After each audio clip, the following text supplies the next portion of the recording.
शुरुआत war breaking के साथ करते हैं, जहां रूस के सेंट्रल यूक्रेन में निप्रो शहर पर हुए बड़े हमले को लेकर सबसे पहली बड़ी खबर। 24 घंटे में 16 मिसाइल और 20 ड्रोन अटैक को लेकर पहली बड़ी खबर आपके सामने। दूसरी बड़ी खबर रूस के लवीव पर सुबह 4 बजे शाहिद ड्रोन से हुए हमले को लेकर है, और लवीव के ही क्रिटिकल इंफ्रास्ट्रक्चर को कैसे अब टारगेट किया गया है, यह बड़ी खबर सामने आई है कि एक बार फिर से शाहिद ड्रोन के जरिए टारगेट वार किए जा रहे हैं। तीसरी बड़ी खबर, जहां निप्रोपेट्रोव्स्क में ही रूसी हमले से भारी नुकसान का दावा किया जा रहा है और रूस ने 15 ड्रोन और 4 क्रूज मिसाइल से बड़ा हमला किया है। चौथी वॉर ब्रेकिंग, जहां पर रूस के बल्गोरोद में एयर रेड अलर्ट को लेकर खबर है, रूस को यूक्रेन से बड़े हमले की आशंका है। पांचवी वॉर ब्रेकिंग, जहां यूक्रेन के ओडेसा पर रूस का ड्रोन अटैक हुआ है। एक बार फिर से बता दें, ये एक और बड़ी ब्रेकिंग है, जहां यूक्रेन के ओडेसा पर रूस का ये ड्रोन अटैक, यूक्रेनी एयर डिफेंस का रूसी ड्रोन गिराने का बड़ा दावा किया गया है। इस बीच एक और बड़ी खबर का रुख करते हैं, जहां जॉर्जिया की एयरलाइन ने अपनी ही राष्ट्रपति को बैन कर दिया है। रूस की फ्लाइट शुरू करने का विरोध किया गया है। वर्ल्ड एक्सप्लोसिव एक और बड़ी खबर, जहां इटली में एग्जीबिशन के दौरान धमाके की तस्वीर भी सामने आई है। इटली के सैन सुवेरो में धमाके में भारी नुकसान पहुंचा है।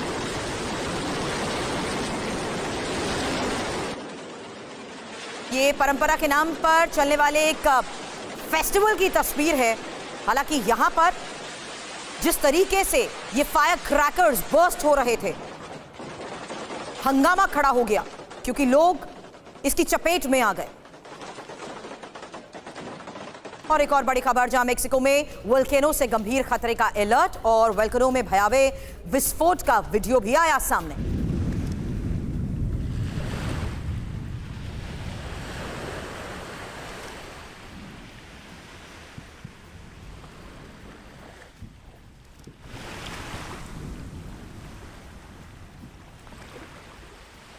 चलिए एक साथ ये सभी बड़ी खबरें अब आपके सामने होंगी, और जिस तरीके से इस पूरी बड़ी खबर पर एनालिसिस के लिए हमारे साथ खास मेहमान जुड़ रहे हैं, उनको इंट्रोड्यूस करने से पहले एक बार फिर से आपको बता दें, यहाँ इंफॉर्मेशन वॉल पर यही ब्रेकिंग्स अब आपके सामने होगी, जहां हमने देखा किस तरीके से सबसे बड़ी खबर आई रूस के सेंट्रल यूक्रेन में निप्रो शहर पर हुए हमले को लेकर, और साथ ही रूस के लवीव के क्रिटिकल इंफ्रास्ट्रक्चर को किस तरीके से निशाना बनाया गया है, और रूस ने किस तरीके से 15 ड्रोन से यह वार किया है। निप्रोपेट्रोव्स्क में रूसी हमले से भारी नुकसान, और रूस के बल्गोरोद में भी धमाके को लेकर, क्योंकि यूक्रेन से बड़े हमले की आशंका के तहत यह बड़ी खबर सामने आई है। इसके अलावा वॉर जोन से आ रही एक और बड़ी खबर, जहां ओडेसा पर रूस का यह ड्रोन अटैक हुआ, और इसके साथ ही हमारी नजर रहती है वर्ल्ड एक्सप्लोसिव खबरों पर, जहां देखिए रूस की फ्लाइट शुरू करने से किस तरीके से अपनी ही राष्ट्रपति पर बैन का बड़ा फैसला लिया गया है। और इटली में एग्जीबिशन के दौरान हुए धमाके की तस्वीर तो आपने देखी, लेकिन मेक्सिको में वोल्केनो से जिस तरीके से खतरा बढ़ता जा रहा है, भयावह तस्वीरें भी सामने आ रही है। ज़ेपोरिज़िया में यूक्रेन के 18 फ्रंट लाइन पर हमला हुआ है। 24 घंटे में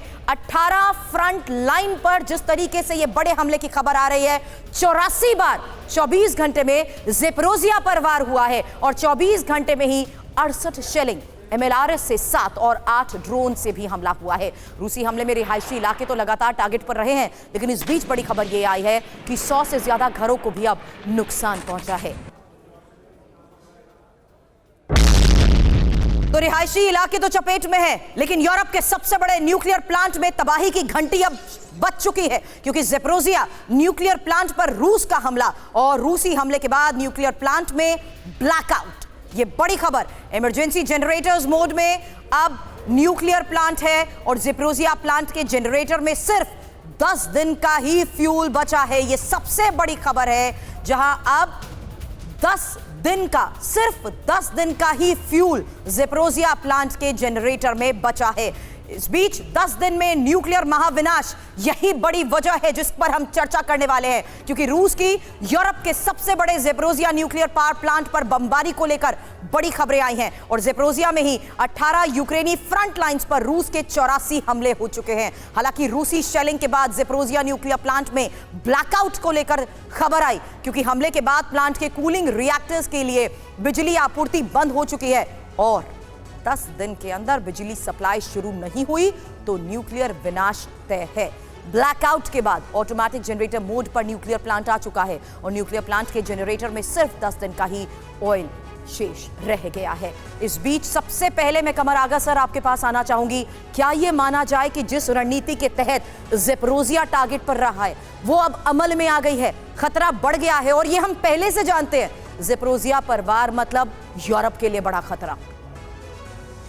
यूरोप के लिए बड़ा खतरा, लेकिन साथ में रशिया के लिए भी बड़ा खतरा। वहाँ पे काफी उनके ट्रुप्स हैं, डिप्लॉयड हैं और उस एरिया में न केवल इस शहर में बल्कि आसपास के एरिया में सब चपेट में आ जाएंगे और बहुत बड़ा लॉस यूरोप का होगा, यूक्रेन का होगा और दूसरे आसपास के देशों तक इसकी रेडिएशन फैलेगा।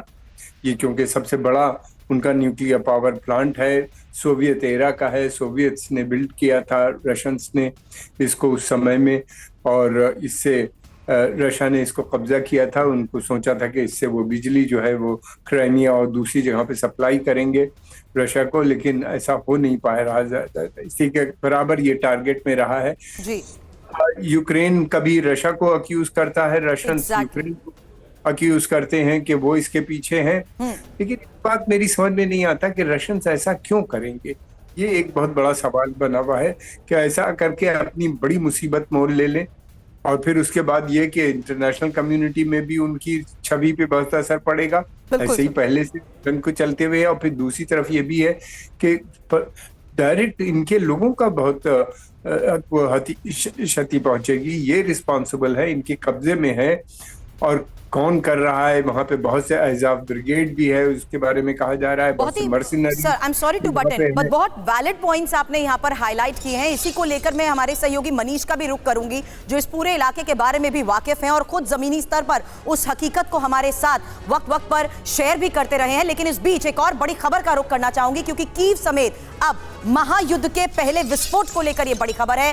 कीव समेत यूक्रेन के कई इलाकों पर रूसी अटैक को लेकर बड़ी डिटेल्स आई हैं। खार्किव, निप्रो में रूस का ड्रोन से हमला हुआ है और ओडेसा में रूस ने ब्लैक सी से ये ड्रोन अटैक किए हैं। अब रूसी ड्रोन अटैक को नाकाम भी किया गया है, ये यूक्रेन दावे कर रहा है, लेकिन कीव, ओडेसा, निप्रो में एयर रेड अलर्ट को लेकर भी बड़ी खबरें आ रही हैं।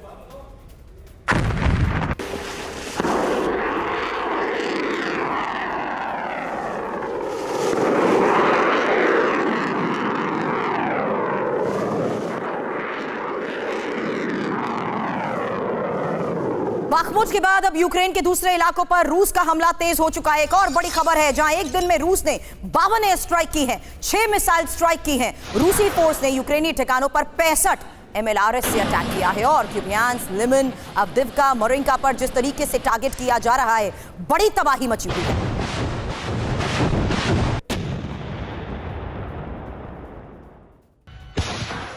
एक और बड़ी खबर है, जहां समंदर से रूस का यूक्रेन पर विध्वंसक अटैक हुआ है और यूक्रेन के निप्रो पर रूस ने 16 मिसाइलें दागी हैं। रूसी फौज ने 20 से ज्यादा ड्रोन अटैक भी किए हैं। अब क्रिमियान सी से 4, एज़ोव सी से 5 मिसाइलें दागी गई हैं और क्रिमिया से भी 2 स्कैंडर मिसाइल्स दागी गई हैं। और रूस की एयरबोर्न फोर्स ने कैसे माइंस का जाल बिछाया है, अगली बड़ी खबर। यूक्रेन को काउंटर अटैक से रोकने का यह प्लान, जिसको लेकर यह बड़ा खुलासा हुआ। BTRD व्हीकल से बिछाए गए थे लैंड माइंस, यूक्रेनी फोर्स को आगे बढ़ने से रोकने का प्लान था।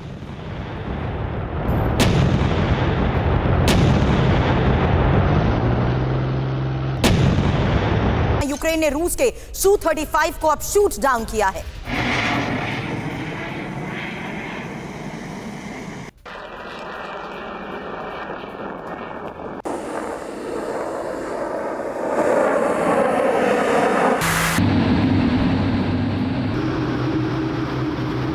ब्लैक सी में गिरा रूसी Su-35। इस बीच पायलट की मौत की भी खबर आई। यूक्रेनी एयर डिफेंस ने Su-35 का शिकार किया और यूक्रेन के काउंटर ऑफेंसिव से पहले रूस का विध्वंसक वार, जहां रूस ने ब्लैक सी से यूक्रेन पर 20 ड्रोन से हमला कर दिया है। ब्लैक सी से रूस का यूक्रेन पर 9 क्रूज मिसाइल से वार हुआ है। ब्लैक सी से 2 बैलिस्टिक मिसाइल और S-300 से 5 मिसाइल दागी गई है।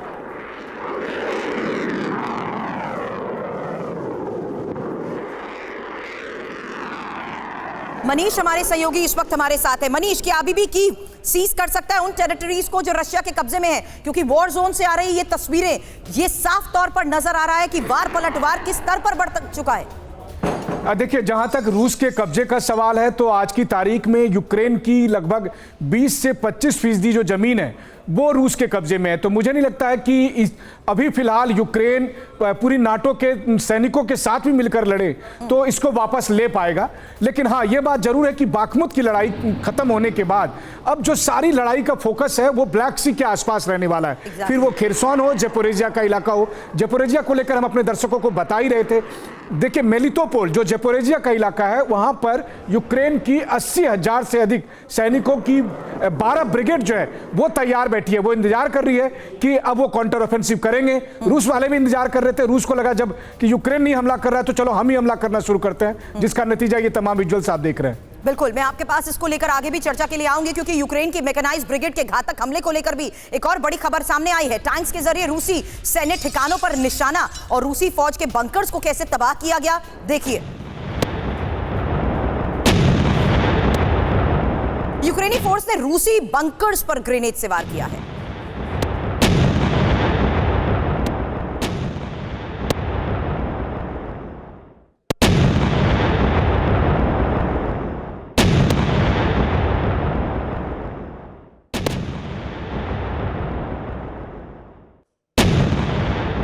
और यूक्रेन का रूस पर विध्वंसक वार, जहां यूक्रेन ने एमएलआरएस से रूस पर हमला किया है। यूक्रेनी एमएलआरएस हमले में रूस को बड़े नुकसान का दावा किया गया है।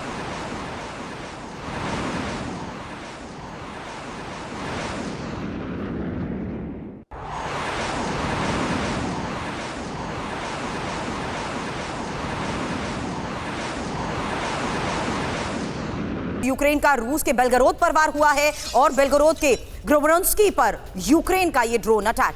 बेलगरोद में प्रशासनिक भवन पर ड्रोन से अटैक किया गया है।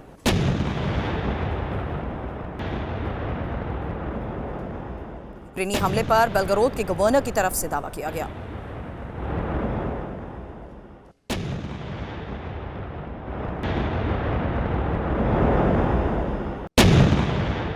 अब रूसी कब्जे वाले इलाके बोदियांस्क में भी मिसाइल अटैक हुआ है, जहां यूक्रेन ने स्टॉर्म शैडो मिसाइल से वार किया है। रूसी फोर्स के हेडक्वार्टर को टारगेट किया गया।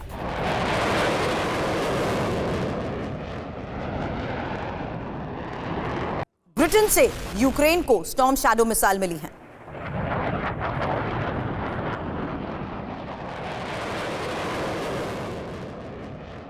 एक और बड़ी खबर है, जहां यूक्रेन का रूसी फोर्स पर भीषण काउंटर अटैक का दावा। 24 घंटे में रूस के 730 सैनिकों के मारे जाने का दावा किया गया। एक दिन में रूस के 29 आर्टिलरी सिस्टम को तबाह किया गया। 21 ड्रोन, 30 आर्मी व्हीकल्स नष्ट किए गए। यूक्रेनी रक्षा मंत्रालय का युद्ध को लेकर यह बड़ा दावा सामने आया है। इन दावों के तहत बखमुत पर कब्जा और बखमुत का बदला। इंफॉर्मेशन वॉल पर एक एक डिटेल आपके सामने, क्योंकि 24 घंटे में चौतरफा जो वार हो रहे हैं उस पर आगे हम चर्चा करेंगे, क्योंकि 730 रूसी सैनिकों की मौत को लेकर एक बड़ा दावा किया गया है। इसके अलावा आपको बता दें 21 रूसी ड्रोन भी इंटरसेप्ट किए गए हैं। महत्वपूर्ण यह भी है कि किस तरीके से आर्टिलरी सिस्टम को तबाह करने का दावा किया गया। 29 आर्टिलरी सिस्टम तबाह हो चुके हैं और 30 आर्म्ड व्हीकल्स को भी नेस्तनाबूद करने का दावा किया गया है। 2 रूसी टैंक भी निशाने पर आए और ये यूक्रेनी रक्षा मंत्रालय की तरफ से दावा किया जा रहा है। Datta sir, I want you to join on this. इस दावे के तहत क्या, उसी सवाल को मैं रिफ्रेम करूंगी, रूस जिन टेरिटरीज पर कब्जा कर चुका है, क्या वेस्टर्न से मिल रहे हथियारों की बदौलत अभी भी यूक्रेन इन इलाकों पर बचा सकता है? देखिए, बचाना तो यूक्रेन के लिए थोड़ा मुश्किल है। यूक्रेन एक काउंटर ऑफेंसिव लॉन्च कर सकता है, जिटर पार्टीज लॉन्च कर सकता है और रशिया के लिए थोड़ी सी मुश्किलें खड़ी कर सकता है, क्योंकि जिस तरह से जो उनका जो फोर्स लेवल है उस जिस तरह से डिन्यूड हो रहा है, जिस तरह से इक्विपमेंट कैजुअलिटीज दोनों तरफ हैं, वो बहुत ज़्यादा कॉम्बैट पोटेंशियल यूक्रेन में बचा नहीं है। लेकिन हाँ, जिस तरह से उसको मदद मिल रही है सामरिक तौर पे, उससे वो थोड़ी सी जो एट्रिशन है रशिया के लिए वो कर सकता है। जिटर पार्टीज आपने देखा, उन्होंने खुद ऑलरेडी डिप्लॉय कर रखी हैं, तो उसकी वजह से रशिया के लिए वो थोड़ी प्रॉब्लम्स कर सकता है। लेकिन रशिया ने जिस तरह से अपने जो वॉर स्ट्रेटजी है या जो उसके ऑपरेशंस है उनको उन्होंने रीफ्रेज किया है। अब आप देखिए लवीव पे अटैक कर रहा है वो। लवीव बिल्कुल मरकज है वो, अब लिटरली वही कैपिटल है यूक्रेन की। तो उसके जितने कम्युनिकेशन सेंटर्स हैं उन पे उसकी नजर रहेगी और उनको वो नेस्तनाबूद करने रशिया की इस तैयारी पर तो यूक्रेन की भी नजर है। अनुज माथुर सर, एक क्विक रिएक्शन में आपका इस पर चाहूंगी, क्या यही वजह है कि यूक्रेन भी काउंटर ऑफेंसिव अटैक शुरू नहीं कर रहा? देखिए, मैं सुरभि में आपको एक बात बताता हूं कि जब भी किसी ऑफेंसिव को करने की आवश्यकता करते हैं तो आपको 4 चीजों की आवश्यकता होती है। उसके अंदर fighting troops, supporting elements, communications and leadership centres and logistics infrastructure. और जिस प्रकार का पैटर्न आप बढ़ता हुआ देख रहे हैं रशिया के अटैक्स में, जो कि वो यूक्रेनियन टेरिटरी पे कर रहा है, उनमें आप देखेंगे कि वो हर उस जगह पर स्ट्राइक कर रहा है जहां पर मिलिट्री इंफ्रास्ट्रक्चर है या लीडरशिप और कम्युनिकेशंस के कमांड एंड कंट्रोल के सेंटर्स हैं या उनके सपोर्ट सिस्टम के सेंटर्स हैं या उनके फाइटिंग ट्रूप्स के सेंटर्स हैं। तो ये तमाम चीजें जो होती हैं वो दुश्मन के संभावित ऑफेंसिव आने से पहले ध्वस्त करने के लिए करी जाती हैं। और मेरे को ऐसा लग रहा है कि एक बहुत सक्सेसफुल तरीके से रशिया ने ये पैटर्न वहां पर अपने अटैक्स का बनाया है और उसकी वजह से मुझे लगता नहीं है कि निकट भविष्य में आपको यूक्रेन भी बहुत आर्टिलरी यूनिट के हमलों को लेकर दावे कर रहा है। पश्चिम से मिले होवित्जर से रूसी फोर्स पर अटैक की ये तस्वीरें देखिए।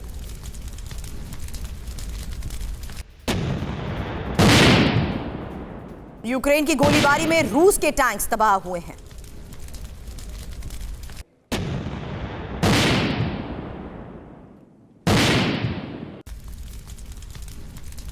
बड़ी खबर पर आगे चर्चा को बढ़ाएंगे क्योंकि अब सवाल यही है, क्या F-16 से अमेरिका वर्सेस रूस, क्योंकि यूक्रेन को युद्ध जिताएगा F-16 लड़ाकू विमान, ये एक बड़ा सवाल है। अब यूक्रेनी एयरफोर्स के प्रवक्ता का बड़ा दावा सुनिए, F-16 से बदल जाएगी युद्ध की तस्वीर। F-16 से रूस के कमांड सेंटर्स को निशाना बनाएंगे।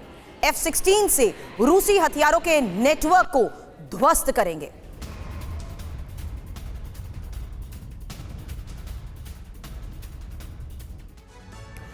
अब F-16 क्या वाकई गेम चेंजर बनेगा? बड़ा सवाल, क्योंकि रूसी ठिकानों पर हमले के लिए इसके इस्तेमाल को लेकर बड़ी खबर आई है। रूसी कमांड सेंटर्स, लॉजिस्टिक नेटवर्क पर अटैक की तैयारी है और F-16 के जरिए मिसाइल्स की मारक क्षमता बढ़ेगी। F-16 से यूक्रेनी एयर डिफेंस की ताकत बढ़ेगी। 2500 किलोमीटर बॉर्डर एरिया सुरक्षित होगा और ब्लैक सी और बेलारूस बॉर्डर पर भी सुरक्षा बढ़ेगी। अब यूक्रेनी एयरफोर्स का ये जो बड़ा दावा सामने आ रहा है, Bora sir, thank you for your patience, Deepak sir, लेकिन क्या ये मुमकिन हो पाएगा? क्या F-16 गेम चेंजर साबित होंगे? आभारी हो, बहुत अच्छा लगता है जब आपसे मिलता हूँ, आप का जो आप विश्लेषण करते हैं उसको सुनता हूँ। मैं इस समय न्यूयॉर्क में हूँ, यहाँ पर अभी सुबह के 6:45 बजे और 7 डिग्री तापमान है, इसीलिए मैंने ट्रैक सूट पहन रखा है। बाकी जो विशेषज्ञ आपके साथ हैं मैं उनके मुकाबले का तो नहीं, उनकी जानकारी मुझसे कहीं ज्यादा है। लेकिन आपने जो प्रश्न पूछा है कि F-16 नौटंकी जो होने वाली है इसके क्या मायने हैं, पहली चीज तो ये है मैम कि यूक्रेनी पायलट्स जो खबर आती रहती है अमेरिका में गए हैं काफी समय से, ये ट्रेनिंग करने वो ट्रेनिंग करने, वो सब झूठ है। वो F-16 पे ट्रेनिंग करने गए थे क्योंकि जो बुड्ढन है वहां पे, बुड्ढा जो मैं अभी अब उसी के देश में बैठा हूँ, जो बाइडेन साहब, उन्होंने ये बहुत देर पहले ही फैसला कर लिया था कि किसी हालत में इस जंग को नहीं रोकना है, इसको ग्रेजुअली एस्केलेट करते जाएंगे। इसीलिए वो उसको वहां पे भी बुलाया था हिरोशिमा में इस सर्कस के जोकर को, और वहां सब लोग कहने लगे वाह वाह वाह वाह, ये तो दुनिया का सबसे इम्पोर्टेंट व्यक्ति हमारे साथ आ गया है, अब तो भांगड़ा नाचेंगे, ये करेंगे वो करेंगे। तो ये सब फैसला पहले हो चुका है, इसीलिए अब वो F-16 की खुली बात कर रहा है। अगर उसने दे दिया फिर मैम ये तबाही का फाइनल चैप्टर होगा, क्योंकि रूस फिर चुप रहने वाला नहीं है। यूक्रेनियन पायलट्स पता नहीं कितने हैं, 20-30 जितने भी उसको जहाज दिए जाएंगे, लेकिन रूस ऐसा मारेगा उसको। और मैं ये समझता हूँ क्योंकि उसने शुरू से कहा है ये हमारे लिए एक एग्जिस्टेंशियल इशू है, हमारे जीवन को खतरा है इससे। वो बहुत मारेगा मैम।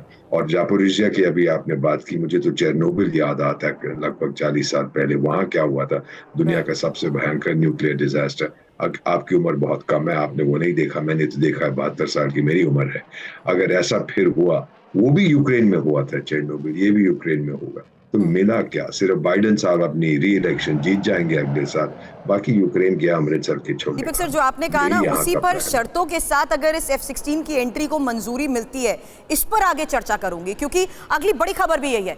रूस यूक्रेन जंग में गेम चेंजर F-16 की एंट्री को मंजूरी, और शर्त के साथ यूक्रेन को F-16 देने की यूएस ने यह मंजूरी दे दी है। अब बाइडेन की सहमति के बाद सहयोगी देश दे पाएंगे F-16 मिलते ही यूक्रेन के अंदर रूस का विध्वंसक प्रहार क्या वाकई संभव है?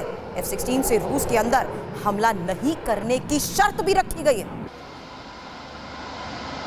अब अमेरिका की इसी हरी झंडी पर यूक्रेन को जिस तरीके से F-16 को लेकर यह बड़ी खबर आई है, इंफॉर्मेशन भी आपके सामने, क्योंकि यूक्रेन को F-16 देने के प्रस्ताव को बाइडेन की मंजूरी को लेकर यह सबसे बड़ी खबर आई। अब अमेरिकी शर्तों के साथ यूक्रेन को F-16 देने पर मंजूरी को लेकर जिस तरीके से खबर है, यूएस की सहमति के बाद अब सहयोगी देश यूक्रेन को F-16 दे पाएंगे।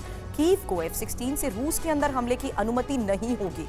ब्रिटेन समेत कई पश्चिम देश यूक्रेनी पायलट्स को F-16 की ट्रेनिंग के लिए भी अब तैयार बताए जा रहे हैं, और F-16 मिलते ही रूसी कब्जे वाले इलाकों पर यूक्रेनी फौज के ऑपरेशन क्या वाकई और ज्यादा बढ़ सकते हैं, क्योंकि F-16 से रूस पर बड़े हमले को लेकर कई बार स्पेक्यूलेशंस लग चुकी हैं, कई रिपोर्ट्स भी सामने आ चुकी हैं। F-16 से रूस पर बड़ा हमला हो सकता है, रूस के मिलिट्री इंडस्ट्रियल इंफ्रास्ट्रक्चर भी टारगेट पर आ सकते हैं। अमेरिकी रिपोर्ट्स की तरफ से ये बड़े दावे हो रहे हैं, जहां रूस के डिफेंस सिस्टम भी F-16 के सामने बेअसर रहे हैं। अब F-16 से अटैक रूस के लिए क्या ये एक थ्रेट है? क्योंकि F-16 से यूक्रेन बड़े इलाके पर हमला कर सकता है। अब F-16 के आधुनिक रडार और सेंसर रूसी विमान से बेहतर है। F-16 यूक्रेन को मिली मिसाइलों की ताकत भी बढ़ा देंगे, और रूस के लिए F-16 के लिए सुरक्षा कवच बनाना भी मुश्किल होगा। हालांकि F-16 की रेंज की बात करें तो 4220 किलोमीटर है। रूसी डिफेंस रेंज भी बेहद कम है। यूएस मीडिया के हवाले से ये जो बड़ी खबरें आ रही हैं, कमर आगा सर, अभी तक आप शुरू में जैसे कह रहे थे कि रूस ऐसी हरकत कैसे कर सकता है जहां वो इस बात से वाकिफ है कि उसे बड़ा नुकसान हो सकता है, क्या यूक्रेन ऐसी हिमाकत कर सकता है F-16 को लेकर? भले ही शर्तें सामने रख दी गई, लेकिन अगर टेरिटरीज को जिस तरीके से एक दूसरे के साथ है, ये दायरा बढ़ता है, तो जाहिर सी बात है यूक्रेन को और भुगतना होगा। बिल्कुल सही आपने कहा, इसमें यूक्रेन पूरी तरीके से तबाह बर्बाद होता चला जा रहा है। वो मुल्क, सारे अपोजिशन लीडर्स को इन्हीं ने जेल में डाल रखा है, कोई बात नहीं कर सकता, सेंसरशिप है, और पूरा कंट्रोल जो है इस वक्त प्रेसिडेंट एक आदमी के हाथ में है बॉडी। वहाँ से कोई खबर दूसरे पक्ष की आती नहीं है। एक चीज़ मैं यहाँ पे कहना चाहूँगा, युद्ध वीपन से नहीं लड़े जाते, युद्ध के पीछे जो होती है फौज होती है, उसका मॉरल होता है। भारत ने सन 71 की जंग जो लड़ी थी, तो पाकिस्तान के पास बहुत सुपीरियर वेपन्स थे। पैटर्न टैंक की पता नहीं क्या क्या बातें सुनी जाती थीं, और उनके पास जो गाजी पनडुब्बियाँ थीं और क्या था, और दुनिया भर की चीज़ें थीं, सब वहीं के वहीं ख़त्म, फेल हो गई। इंडियन फोर्सेस के सामने कुछ नहीं कर पाए, वो बांग्लादेश का गठन हो गया। तो वेपन इनको F-16 मिल जाएगा। क्या इतनी जल्दी पायलट ट्रेन हो जाएंगे? 3 महीने या 4 महीने या 6 महीने के अंदर? बहुत ट्रेनिंग की ज़रूरत होती है F-16 जैसे प्लेन को उड़ाने के लिए। दूसरी बात ये कि रशिया का दावा ये है, मैं नहीं जानता कि कहाँ तक सही, कि उनके पास ऐसी मिसाइल सिस्टम्स हैं, डिफेंस मिसाइल सिस्टम है जो कि इनको टारगेट कर सकते हैं। अगर एक भी F-16 टारगेट होता है, मैं समझता हूँ कि अमेरिका के लिए ये बड़ी प्रॉब्लम आ जाएगी, वहाँ के लिए इसके मार्केट के ऊपर बहुत बड़ा असर पड़ेगा। ये लोग जितनी भी चीज़ें हैं, जंग जो है वो मार्केट के हिसाब से ये लोग लड़ते हैं। दूसरी बात ये कि यूरोप कितनी जंगें लड़ेगा, कब तक लड़ाइयाँ लड़ेगा? पहली जंग विश्व युद्ध, दूसरा विश्व युद्ध, उसके बाद वियतनाम, फिर उसके बाद इंडो चाइना के दूसरे मुल्क, फिर उसके बाद अफगानिस्तान, बीच में कुछ दिन सुकून रहा, फिर उसके बाद हमने देखा इराक, फिर उसके बाद सीरिया, फिर लीबिया, एक लाइन है। फिर उसके बाद ईस्टर्न यूरोपियन कंट्रीज में जो कुछ हुआ हम लोग देख रहे हैं किस तरीके से अमेरिकन पार्टिसिपेशन था और वहाँ पे बॉम्बिंग की गई और तबाह बर्बाद किए गए वो सब। तो ये कब तक इस तरह का कि चलेगी? मैं समझता हूँ कि सिक्योरिटी काउंसिल की मीटिंग होनी चाहिए, तुरंत सीज़फायर होना चाहिए और यूक्रेन को भी बचाना चाहिए इस जंग से, सीज़फायर हो ताकि बातचीत शुरू हो। जी सर, मैं चाहूंगी आप इस पर ज्वाइन करें। मैटर ऑफ फैक्ट इज कि इमीडिएट एक्शंस नहीं लिए गए हैं, यही तो एक वजह है कि साल भर से ज्यादा हो चुका है इस युद्ध को। और दूसरी बड़ी बात, लॉन्ग रेंज मिसाइल्स की भी जब अमेरिका के सामने डिमांड की गई थी तो उस डिमांड को वक्त रहते पूरा नहीं किया गया था, इसी बात को सोचते हुए कि युद्ध का दायरा और बढ़ जाएगा। अब अगर F-16 देने को लेकर शर्तों के साथ मंजूरी मिलती है, अमेरिका क्यों हर बार एक क्वेश्चनेबल फ्रेम में आता है?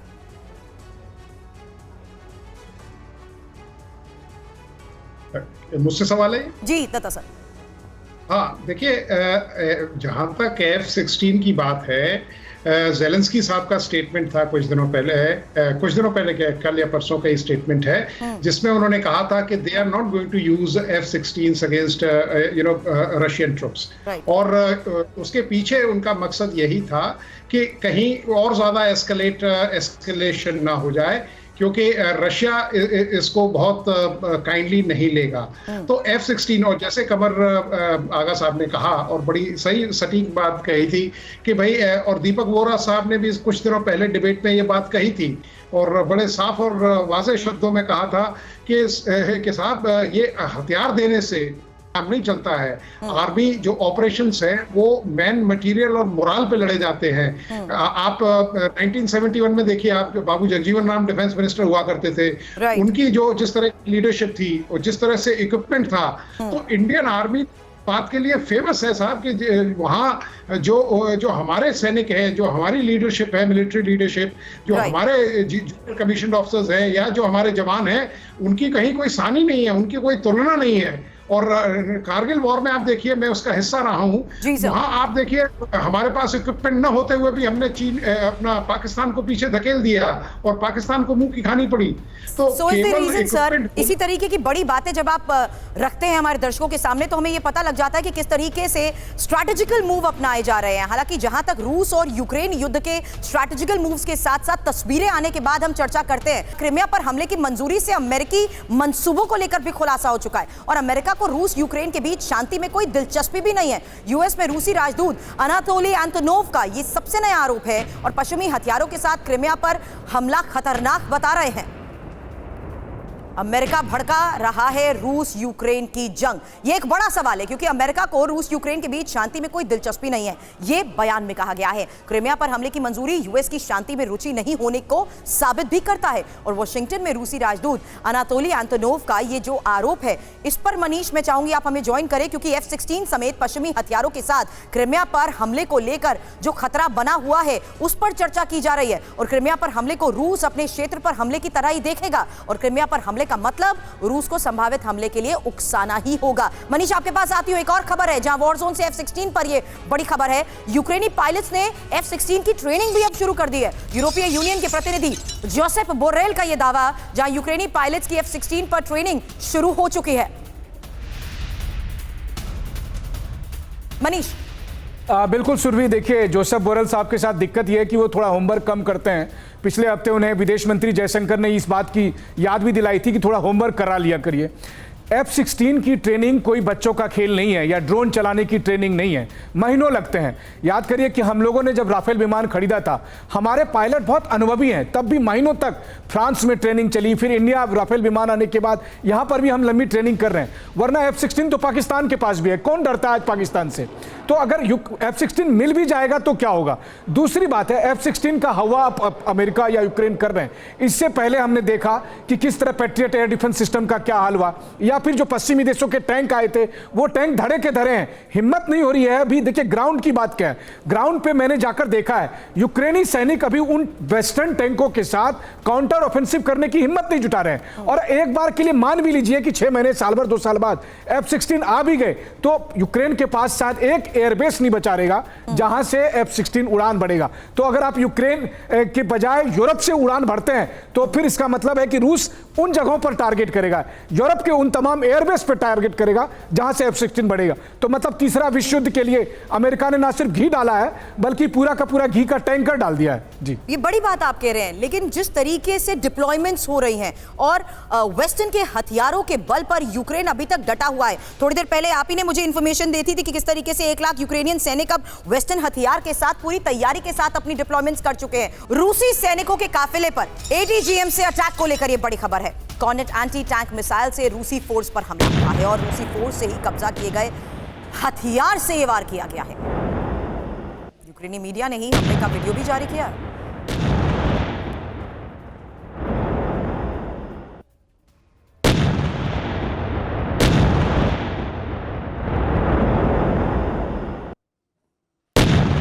और बाखमुट पर रूसी हमले की खौफनाक तस्वीरें जिस तरीके से आ रही हैं, देखिए कैसे रिहायशी इलाकों में रूस की अंधाधुंध गोलीबारी हुई है। यूक्रेन के टोही ड्रोन ने हमले की तस्वीर कैद की। भीषण गोलीबारी में तबाह हो चुका है बाखमुट।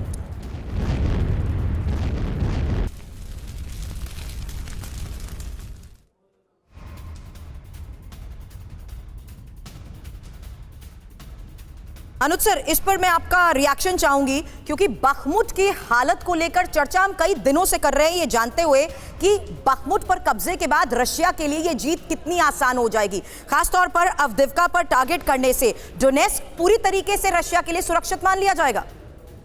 बिल्कुल बिल्कुल सुरभि, आप बिल्कुल ठीक कह रही हैं। देखिए, मैं आपको बताता हूं कि बाखमुट के ऊपर आप कह रही हैं कि रिहायशी इलाके, नॉन रिहायशी, कहाँ का रिहायशी इलाका, कहाँ का नॉन रिहायशी इलाका? बाखमुट एक खंडर में तब्दील हो चुका है, वहां पर कुछ नहीं बचा है, पूरी तरह तबाह और बर्बाद हो चुका है। तो बाखमुट पर जो विजय है उसका एकमात्र एडवांटेज जो रशिया को होने वाला है, मॉरल एसेंडेंसी के अलावा कि उसको आगे ऑपरेशन करने के लिए नॉर्थ और वेस्ट में ऑपरेशंस के लिए एक फर्म बेस मिलता है जहां से कि वो मल्टीपल डायरेक्शन ऑफेंसिव कर सकता है अगर वो चाहे तो। लेकिन मैं आपको बताना चाहता हूं इधर कि रशिया का ऑब्जेक्टिव वो नहीं है। रशिया का ऑब्जेक्टिव है कि अपने जितने इलाके वो शुरू से क्लेम करते चले आ रहे हैं और ईस्ट में और साउथ में उन इलाकों को कब्जा करे, उनको कंसोलिडेट करे और उन पर यूक्रेन का काउंटर अटैक होने से पहले तबाह कर दे, ताकि उन इलाकों के ऊपर वो अपना पूरा कब्जा हमेशा बनाए रखे। इस दावे को खारिज जरूर करते हैं और बखमुट के हालात पर ज़ेलेंस्की ने जिस तरीके से बयान दिया है, अगली बड़ी खबर है, बखमुट का हाल हिरोशिमा जैसा हुआ। ज़ेलेंस्की ने कहा, हिरोशिमा की तस्वीरें देख बखमुट याद आया और बखमुट पूरी तरीके से बर्बाद हो चुका है। रूसी फोर्स ने बखमुट में तबाही मचाई है। ज़ेलेंस्की के इस बयान को लेकर बड़ी खबर यह है कि हिरोशिमा बना बखमुट। हिरोशिमा और बखमुट, ये तस्वीरें तो हम आपको दिखा रहे हैं, लेकिन इस बीच परमाणु हमले में हुई तबाही का यहां पर ज़ेलेंस्की की तरफ से जिक्र किया गया। रूस यूक्रेन युद्ध में जिस तरीके की तबाही की तस्वीर आ रही है, TV9 भारतवर्ष लगातार आपको बता रहा है कि किस तरीके से यहां पर अब बखमुट जो कि एपिसेंटर बना हुआ था इस युद्ध का, वो भी खंडर में तब्दील हो चुका है। बखमुट के कुछ इलाकों पर यूक्रेनी फोर्स के कंट्रोल का दावा किया जा रहा है और बखमुट को रणनीतिक तौर पर घेरने के करीब है यूक्रेनी सेना। यूक्रेनी ग्राउंड फोर्स के कमांडर जनरल अलेक्जेंडर सुर्स्की का यह दावा है, जहां रूसी सेना के कब्जे वाले इलाके पर पलटवार की बात कही जा रही है। लेकिन क्या यह संभव हो पाएगा? बखमुट की जंग अभी बाकी है। रूसी फोर्स का कंट्रोल, ये बड़ा दावा, क्योंकि यूक्रेनी फोर्स भी यहां पर मौजूद है। हालांकि इस मैप के जरिए बखमुट की ये लोकेशन सबसे ज्यादा क्रूशियल है। रूसी फोर्स का जिस तरीके से कंट्रोल है, क्या इस पूरी टेरिटरी, यहीं से आज हमने चर्चा की बात की थी, इस पूरी टेरिटरी पर अगर रशिया आगे बढ़ता है, अभी भी क्या काउंटर अटैक करते हुए यूक्रेन वापस यहां इस इलाके में दबदबा बना सकता है? क्योंकि क्रामाटोर्स्क में घेराव की तैयारी को लेकर बड़ी खबर आई है और ये रूसी कंट्रोल का ये जो पूरा एरिया है, उसी टेरिटरी के तहत हम इस चर्चा को बता रहे थे, क्योंकि ये वो इलाका है जहां पर रशियन मिलिट्री का पूरा कंट्रोल आ चुका है। और महत्वपूर्ण ये है कि ये जो बॉर्डर एरियाज देख रहे हैं, यहां पर बहुत सीमित रह चुकी है रशिया का कंट्रोल, रशिया की मिलिट्री। और साथ ही अब अगर इस पूरे इलाके की, इस पूरी टेरिटरी को अगर आप देखेंगे तो इसके नजदीक आगे बढ़ते हुए ही ये वो इलाका है जहां पर यूक्रेनी फोर्स की मौजूदगी अभी भी है। हालांकि यहां पर इस स्ट्रैटेजी के तहत अगर घेराव की तैयारी होती है, क्या ये संभव हो पाएगा दीपक बोरा सर? क्या अभी भी उम्मीद रखनी चाहिए यूक्रेन को? एक शॉर्ट रिएक्शन। उम्मीद किस चीज की? ये कि जिस इलाके में रशिया पूरी तरीके से कंट्रोल का दावा कर रहा है, वहां पर भी अभी भी यूक्रेन कब्जा करना चाहता है। वो हर यूक्रेनियन सिपाही, ये तो आप जानती हैं, अपने उसके सर्कस के जोकर प्रेसिडेंट की तरह एक सुपरमैन है। वहां पे बिजली उड़ जाती है, कीव में 5 मिनट में वापस आ जाती है। वहां पर एक मिसाइल उड़ती है, 500 रशियन टैंक्स खत्म हो जाते हैं। एक यूक्रेनियन जाता 5000 रशियंस को मार आता है। दिल को बहलाने के लिए गालिब ये ख्याल अच्छा है। मैम, मेरा ये मानना है कि जंग में सबसे पहली मौत होती है सच्चाई की, और आपकी तारीफ करता हूँ TV9 भारतवर्ष की और आपकी पर्सनली, कि आप लाइफ सपोर्ट सिस्टम पे सच्चाई को जीवित रखने की कोशिश कर रहे हैं। एक चीज मैं आपको बता दूं, F-16 का आपने अभी जिक्र किया, ये बाइडेन साहब ने अनाउंस किया है कि मैं देने वाला हूँ। इनको बनाता है एक अमेरिकन कंपनी जनरल डायनामिक्स। सुनिएगा, मैं US में हूँ। अभी कुछ देर पहले मेरे फ्रेंड्स ने मुझसे कहा है जिनके पास शेयर्स हैं जनरल डायनामिक्स में, 40% वृद्धि हुई है उन शेयर्स में जब से बोला गया है कि F-16 देंगे, क्योंकि फिर जनरल डायनामिक्स को और बनाने पड़ेंगे, और जिन लोगों के शेयर्स हैं उनकी मार्केट वैल्यू बढ़ेगी। ये है अमेरिका, मर्चेंट ऑफ डेथ, यही यहाँ पर चल रहा है। और क्योंकि बाइडेन साहब को पैसे चाहिए इलेक्शंस के लिए, ये उनको देंगे वेपन्स मैन्युफैक्चरर। सो बड़ी कंफर्टेबल है। यूक्रेनी मरता है, मरने दो, आप आराम करिए। बाखमुट में ही नए मोर्चे पर हमले के लिए यूक्रेनी फोर्स तैयार है। अभी थोड़ी देर पहले जो मैप दिखा रहे थे उसमें वो पर्पल हाईलाइटेड एरिया था, और ये वही इलाका था जहां पर नए मोर्चे पर हमले के लिए यूक्रेनी फोर्स तैयार बताई जा रही है। और ये बाहरी इलाका है, और उसी बाहरी इलाके पर कब्जे का दावा यूक्रेनी कमांडर कर रहे हैं। और बाखमुट के फ्रंट लाइन का यूक्रेनी कमांडर सुर्स्की ने जिस तरीके से दौरा किया है, फ्रंट लाइन के सैनिकों से मिले यूक्रेनी कमांडर सुर्स्की।